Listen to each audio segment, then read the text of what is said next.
Welcome back to Old Charles. What's up, Coin Week crew? Jason here. We all have them.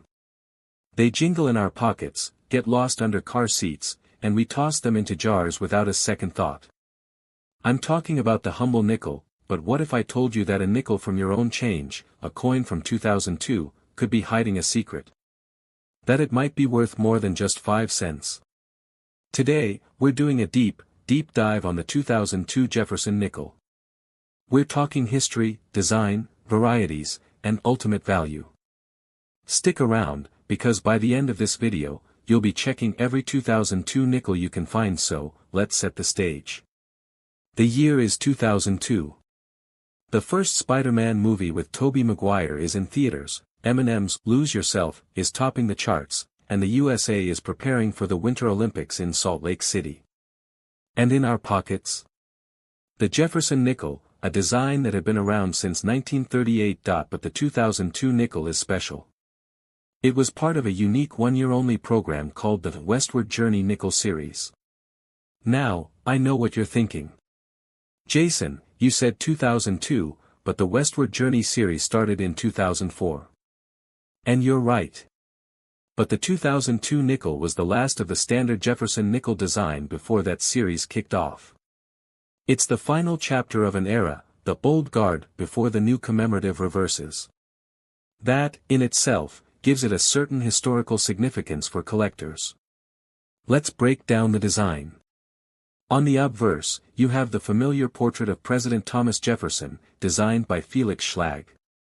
And on the reverse, you have his iconic home, Monticello. This is the standard design, but the magic, and the potential value, lies in the details. Specifically, the mint mark. So, if you find a 2002 nickel with an S mint mark in your change, it's a huge deal. It almost certainly escaped from a collector's set, and it's in much better condition than a regular coin. But that's not the only thing that makes the 2002 S special. Now, we get to the real treasure hunt. Among the 2002 S-proof nickels, there is a famous and highly sought-after error known as the speckled goose variety. See that? It looks like a tiny little goose in flight. This is a die chip. A piece of the die broke away during the minting process, leaving a raised, goose-shaped imperfection on every coin struck by that damaged die. It's a small, quirky error, but error collectors go nuts for this stuff. Finding one of these is like finding a needle in a haystack, but it's a needle that can be worth a significant amount. Alright, your head is spinning with possibilities. So let's get down to the brass tacks. What is the 2002 nickel actually worth? 2002 P. Philadelphia *** in typical circulated condition, scratched, worn, from your pocket, it's worth exactly 5 cents. Its face value. In uncirculated condition, MS 60 or higher, you might get 50 cents to $1 for it. 2002 D. Denver ***. Same story. Circulated equals 5 cents.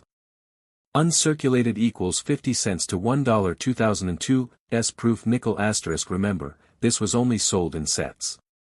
A single 2002 S-proof nickel, in its pristine proof condition, is typically worth $2 to $4.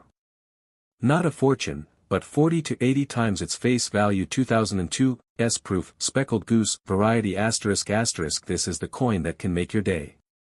Depending on the grade from a service like PCGS or NGC, a confirmed speckled goose can be worth anywhere from $20 to $50 or more. Step 1, check the date. Is it 2002? Good. Step 2, check the mint mark, ***. Flip it over. Is there an S? Jackpot. If it's a P or D, it's likely just face value unless it's in absolutely perfect, uncirculated condition. Step 3, examine the condition, ***. Is it shiny and flawless, with no bag marks or scratches? If it's an S mint, it should be. Step 4, hunt for the goose, ***. If you have a 2002 S, get a magnifying glass or a jeweler's loupe. Look carefully to the right of Monticello for that tiny, speckled goose shape.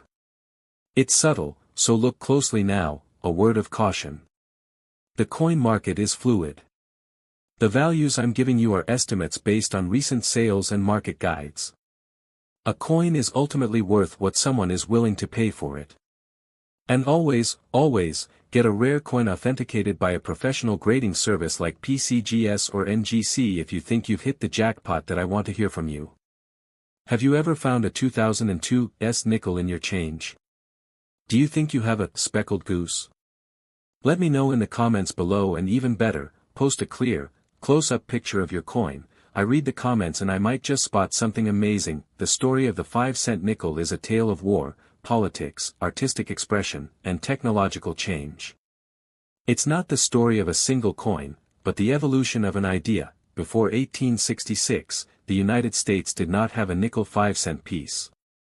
The coin we use today was preceded by the half-dime, a small, silver coin. The very beginning ***, the first official U.S. 5-cent coins were actually called half-dimes, pronounced deems, struck in 1792 from silver, possibly from melted-down household silverware provided by George and Martha Washington themselves, the silver half-dime. 1794 to 1873 ***, the half-dime continued to be minted through the early years of the Republic. It was a tiny, delicate coin that was easily lost. During the Civil War, however, a crisis unfolded. The war effort was expensive, and hoarding of gold and silver coins became widespread. Precious metal coins, including the half-dime, virtually disappeared from circulation, creating a massive coin shortage that crippled everyday commerce. The government needed a solution, a new coin made from a cheap, readily available metal that would not be hoarded. The advocate, Joseph Wharton, ***, a wealthy industrialist and one of the few producers of nickel in the United States, Wharton lobbied Congress intensely to use nickel in coinage. He had a vast supply of the metal and stood to profit enormously. The experimental coins, 1864 to 1865 ***, before settling on the nickel alloy, the mint experimented with a bronze 2-cent piece and a 3-cent coin made of copper-nickel. The success of these coins, which remained in circulation, proved that the public would accept base metal coins. The Act of Congress, 1866 ***, in 1866, Congress authorized the creation of a new 5-cent coin made of 75% copper and 25% nickel. This new coin was larger, more durable, and more hygienic than the tiny silver half-dime, which was officially discontinued in 1873. The nickel alloy was chosen for its silvery appearance and resistance to corrosion. Designed by James B. Longacre, it featured a large shield on the obverse, front, and the numeral 5 surrounded by rays on the reverse. The rays were removed in 1867 because they made striking the coins difficult. Challenges ***, the nickel metal was extremely hard, making it difficult to stamp designs clearly and causing heavy die wear. This hardness is why many early nickels are weakly struck. In 1883, a new design was introduced, the Liberty Head nickel, often called the V nickel because the reverse featured a large Roman numeral, V5, the famous mistake ***. The initial 1883 coins did not have the word cents on the reverse. Con artists quickly realized they could gold-plate the coin and pass it off as a $5 gold piece to the unsuspecting public. The mint quickly corrected this by adding cents to the reverse later in the year. The 1913 Liberty nickel, the king of American coins ***, only 5 specimens are known to exist. They were struck under mysterious circumstances, possibly without official authorization, at the Philadelphia Mint just as the Buffalo nickel was being introduced. Today, each is worth millions of dollars. Designed by James O. Fraser ***, Fraser sought to create a truly American design. The obverse features a composite portrait of 3 Native American chiefs. The reverse features an American bison, black diamond, from the New York Central Park Zoo. A problematic design ***, the design was artistically magnificent but technically flawed. The date, located on a high point of the coin, wore away quickly in circulation.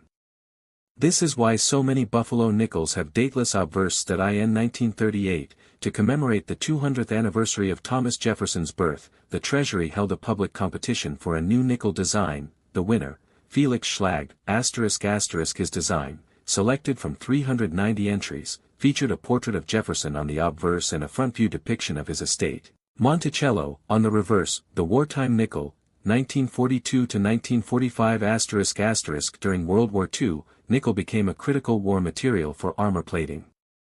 From late 1942 to 1945, the nickel's composition was changed to 56% copper, 35% silver, and 9% manganese.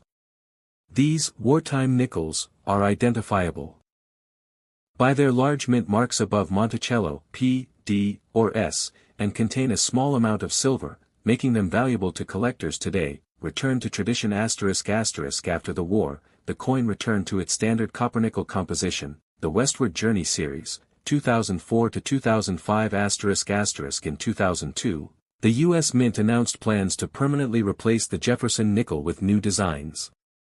Public and political pressure led to a compromise, the Westward Journey nickel series.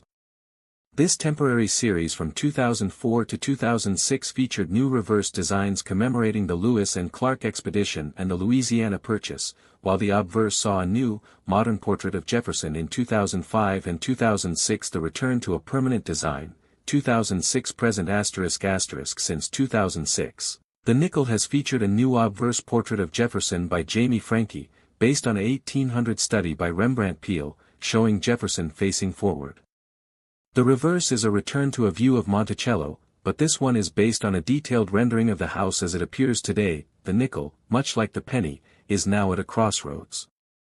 It costs the U.S. Mint more than 10 cents to produce each 5-cent nickel coin due to the rising cost of metals.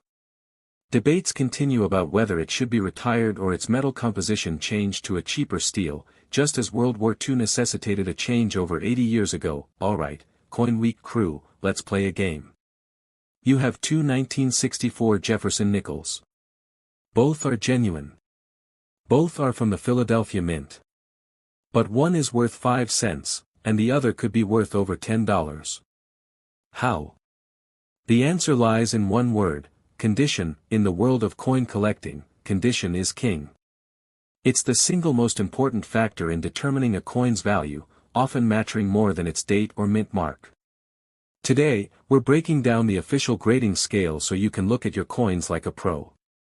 Most coins are graded on what's called the Sheldon scale, which runs from 1 to 70. A grade of 1 is the worst, a coin that's barely identifiable. A grade of 70 is absolute perfection. Let's break this down into the main categories you need to know. The coin is heavily worn, with the date and legends barely legible. It's only collected if it's a key, rare date.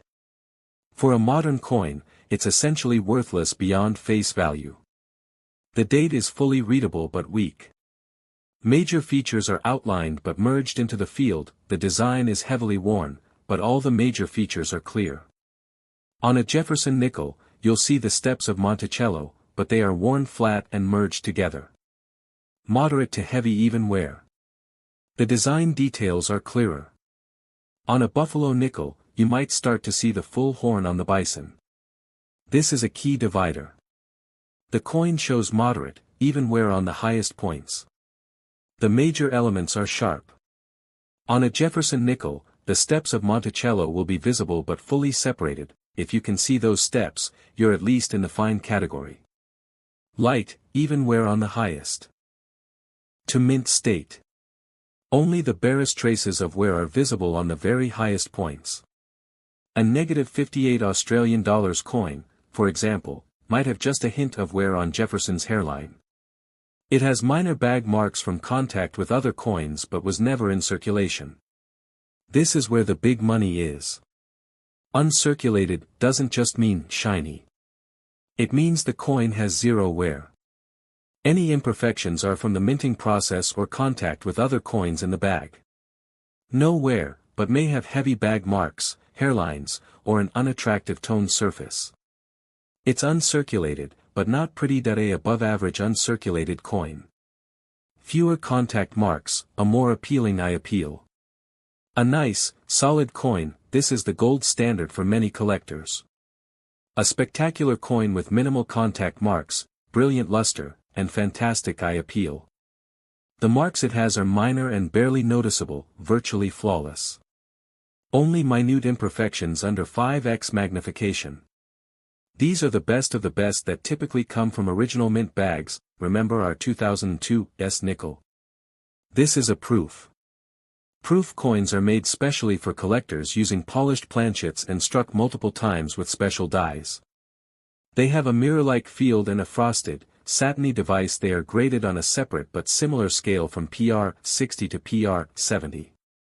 A PR70 deep cameo proof is the ultimate example, with perfect mirrors and strong frost. Let's put this into practice. Grab a Jefferson nickel. Point 1. Look at the high points. The highest points on a Jefferson nickel are Jefferson's hairline and cheekbone, and the steps of Monticello. These wear down first. Point 2. Check for where is the hair detail sharp, or is it smooth and flat? Are the steps of Monticello fully defined and separated, or are they merged together? 3. Examine the luster. Tilt the coin under a light.